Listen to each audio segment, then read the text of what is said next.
Mag-aalas 8 ng umaga nang harangin ng Alitagtag Police ang van na yan sa checkpoint sa bahagi ng barangay Pinagkurusan, Alitagtag, Batangas. Sinuri ng mga pulis ang loob ng sasakyan. Doon tumambad ang mga nakabalot sa plastik na karga ng van.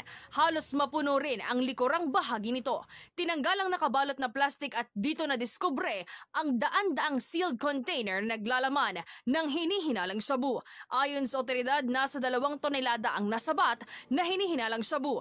Ang market value, 13.3 billion pesos. Ito na siguro ay makasaysayang pinakamalaking huling droga sa kasaysayan ng ating bansa. Lumalabas sa initial screening test na kinonduct ng PDEA na ang confiscated na mga drugs ay nag-test ng positive sa methamphetamine hydrochloride. Ayon sa mga otoridad, nagmula ang sasakyan sa bahagi ng Santa Teresita at patungong Lipa City. Walang binanggit ang pulisya kung saan eksaktong dadalhin ang mga kontrabando pero posible raw na i-deliver ito sa Metro Manila. Pansamantalang nakadetain ang suspect sa Alitagtag Police Station.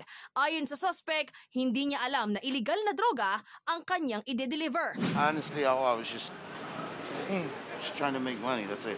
It's a delivery, pick up, delivery. Inaalam pa ng pulisya kung may iba pang kasamahan ang nahuling suspect. Focus po dun sa paghuli ng drugs.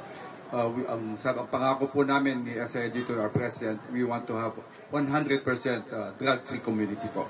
Dadalhin ang kontrabando sa crime laboratory sa Camp Crame. For me, what is important right now ay ma-inventaryo kagad ito, idaan sa tamang proseso at immediately i-destroy kagad ito, sirain kagad ito, sunugin o ano kaagad. Basta we just follow whatever is in the law.